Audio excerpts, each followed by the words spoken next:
మెదక్ జిల్లా అల్లాదుర్గ్ మండలంలో గల ముస్లాపూర్ గ్రామంలో జిల్లా పరిషత్ ఉన్నత పాఠశాలలో పనిచేసి వాళ్ళు వేరే చోటుకు వెళ్లిన ఉపాధ్యాయులకు సన్మాన సభ పాఠశాలకు వెళ్లడం వల్ల పిల్లలు ఉపాధ్యాయులకు సమావేశం నిర్వహించారు.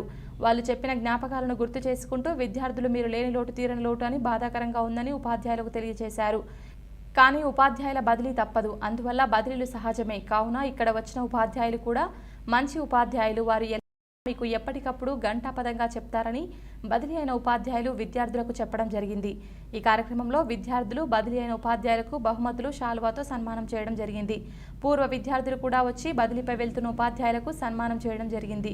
ఈ కార్యక్రమంలో బదిలీపై వెళ్లిన MEO Pochaiah sir, Krishna Reddy, Bhujangam sir, Srinivas sir, Nagesh sir, Jagadish sir, Gal Reddy, Vijayalakshmi, Jhansi Rani, Manjula sir, ఈ కార్యక్రమంలో incharge HM Veena, Anjaneyulu sir, Paripurnaiah sir, R Rajesh sir, Yadaiah, Prabhakar, Anjaiah విద్యార్థులు బదిలీ అయిన ఉపాధ్యాయులకు సన్మానించడం జరిగింది.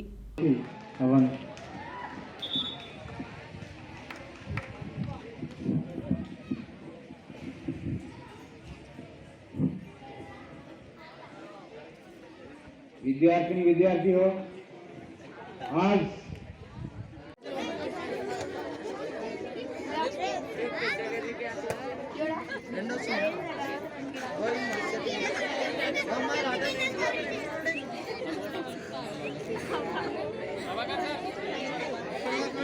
कैमरा वाले पक्कोते नहीं తీస్తా.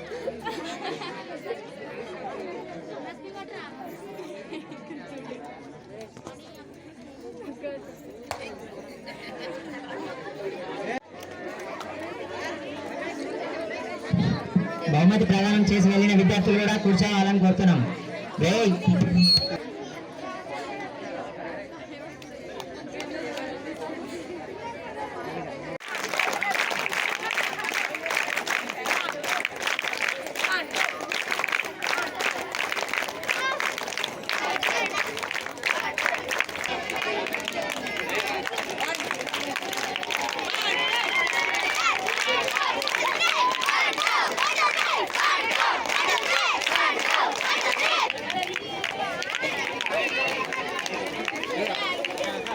కొంచెం గ్యాప్ తీసుకోండి.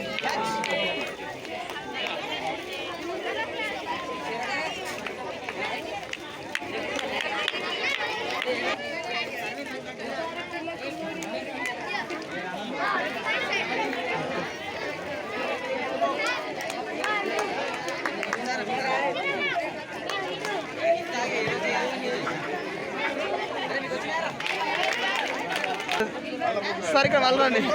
సన్మానం చేసి యాదవ్ సార్ని కూడా తీసుకుపోదాం అనుకుంటారా?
అందులో పాల్గొన్న విద్యార్థులందరికీ ఏదో ఒక ప్రోగ్రాం రోజు బహుమతులు ఇచ్చేవారు.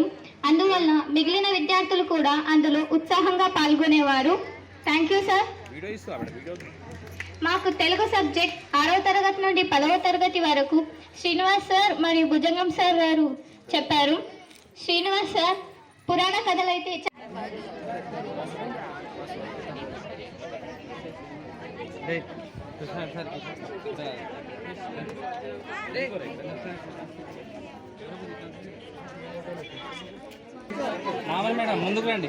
భవిష్యత్తులో మీకు ఎలాంటి అవకాశం వచ్చినా ఈ పాఠశాలకు మీ వంతు సహకారం చేయడానికి సిద్ధంగా ఉండండి.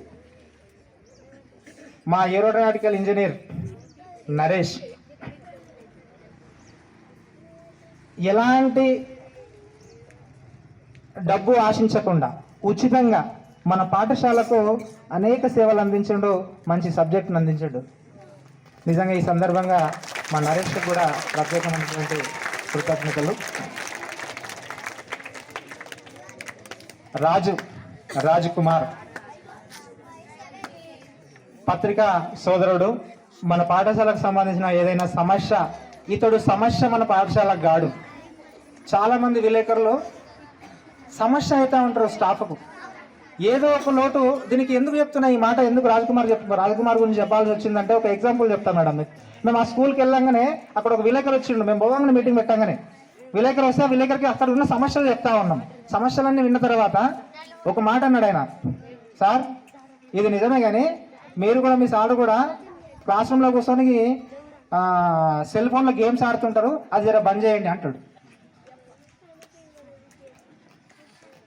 ఓకేనయ్యా, అలాంటి వాళ్ళు ఎవరైనా ఉంటే 100% నువ్వు పట్టుకోవచ్చు, ఏదైనా చేయొచ్చు, ప్రాబ్లం లేదు.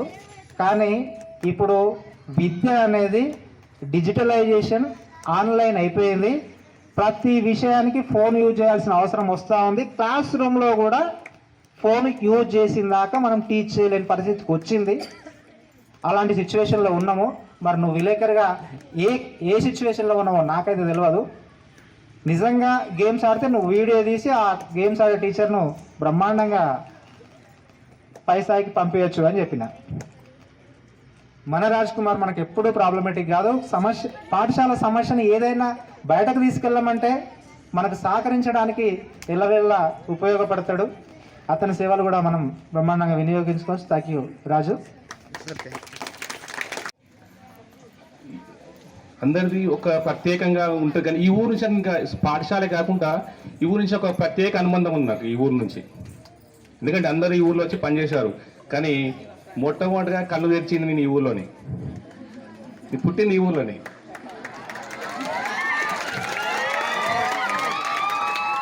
ఇది మా అమ్మమ్మ వాళ్ళ ఊరు కాబట్టి ఇక్కడే పుట్టాను. చిన్నప్పుడు కొంచెం తెలిసిన తర్వాత నేను ప్రైమరీ స్కూల్లో ఉన్నప్పుడు ఇక్కడ నుంచి పాఠశాల నుంచి ముందుకు నడుచుకుంటూ స్కూల్ చూసుకుంటూ భయంగా వెళ్ళేవాడిని. స్కూల్ అంట, పెద్ద స్కూల్ అంట అని చెప్పి. భవిష్యత్తులో కూడా నేను ఎప్పుడు చెప్తూ ఉంటా, మిమ్మల్ని మీ స్థాయిని గుర్తించేది, మీకంటూ ఒక పేరు తీసుకొచ్చేది మీ చదువు కానే కాదు, కేవలం మీ క్యారెక్టర్ మాత్రమే. మీ క్యారెక్టర్ బాగుందా, మీ చదువు తక్కువ మీరు బెస్ట్. పోనీ స్టడీ బాగుంది, మీరు క్లెవర్, మీ క్యారెక్టర్ బాగలేదు, మీకు డిసిప్లిన్ లేదు, మీ యాటిట్యూడ్ బాగలేదు, మీకు బ్యాడ్ నేమ్ వస్తుంది. క్యారెక్టర్ అనేది చాలా ఇంపార్టెంట్. కాబట్టి భవిష్యత్తులో కూడా చదువుతో పాటు సేమ్ లెవెల్లో సంస్కారాన్ని, డిసిప్లిన్ను మెయింటైన్ చేస్తూ వెళ్తే లైఫ్ లాంగ్ మీ లైఫ్లో కూడా ఒక మంచి పౌరులుగా తీర్చిదిద్దబడతారని అందరికీ తెలియజేస్తూ ఉన్నాను.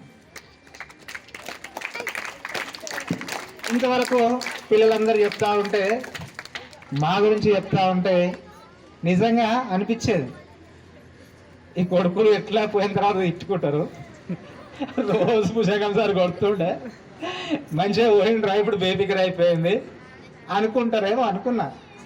కాదు, పనిష్మెంట్ అనేది ఎక్కడ ఏ విద్యార్థి గుర్తుంచుకోడు, కేవలము వాళ్ళు చేసిన పనిని మాత్రమే గుర్తుంచుకుంటారు అని మీ మాటలు మాకు బూస్ట్లా పనిచేసినాయి. సేమ్ మెంటాలిటీ అక్కడ కూడా నేను కంటిన్యూ చేస్తాను.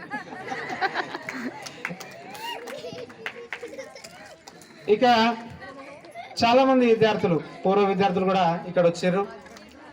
అడు ఉదయ్, సతీష్, దత్తు, వివిపిఆర్, హరీష్, చాలామంది పిల్లలు మిత్రులు, మాజీ విద్యా కమిటీ చైర్మన్ ఆంజనేయులు గారు, మరో సోదరుడు మిత్రుడు ప్రభాకర్ గారు. నిజంగా ఇక్కడ ఉంటే నాది అక్సన్పల్లి కాదు, ముస్లాపూరే, నేను ముస్లాపూర్ ఉన్నాయి అన్నంత ఫీలింగు రావడానికి కారణం ఇక్కడ ఉన్న వాళ్ళ యొక్క సహకారం అని చెప్పొచ్చు. ఇక తేడా ఎప్పుడు తెలుస్తుంది అంటే ఇక్కడికి అక్కడికి ఏంటి తేడా, ఏది గ్రేట్ అని ఎప్పుడు తెలుస్తుంది అని అంటే, మన ఇంట్లో ఉన్న మా అమ్మ మనల్ని తిడుతూ ఉంటుంది మనం పని చేయకుంటే. ఆ పని చేసేటప్పుడు అమ్మ మీద కోపం వస్తుంది, ఎప్పుడు అమ్మ తిడుతూ ఉంటుంది నీ అమ్మ అనిపిస్తుంది. అమ్మ దగ్గర నుంచి అత్త దగ్గరికి వెళ్ళిన తర్వాత బిడ్డకు అమ్మ విలువ తెలుస్తుంది. అట్లనే నాన్న తిడుతూ ఉంటాడు బాయస్ను, నాన్న మీద విపరీతమైన కోపం వస్తుంది. కానీ మనము నాన్నగా మారిన తర్వాత మన పిల్లలు మనకినప్పుడు మన విలువ అప్పుడు తెలుస్తుంది. టైం ఎక్కువ తీసుకుంటా కదా.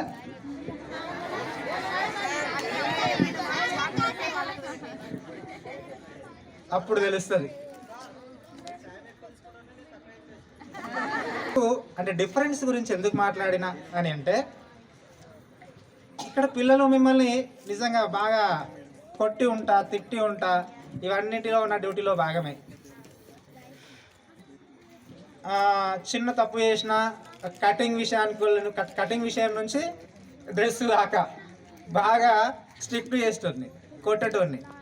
కారణం ఏంటి అంటే, ఈరోజు ఈ పాఠశాలకు ఇచ్చేసినటువంటి వాళ్ళంతా మా పిల్లల మీద మంచి అభిప్రాయాన్ని కలిగి ఉండాలి అని అంటే మీరందరిలో ఎలాంటి లోపం కనిపించదు. ఆ లోపం కనిపించకుండా ఉండడం కోసం మాత్రమే మిమ్మల్ని మీకు పనిష్మెంట్ ఇచ్చానే తప్ప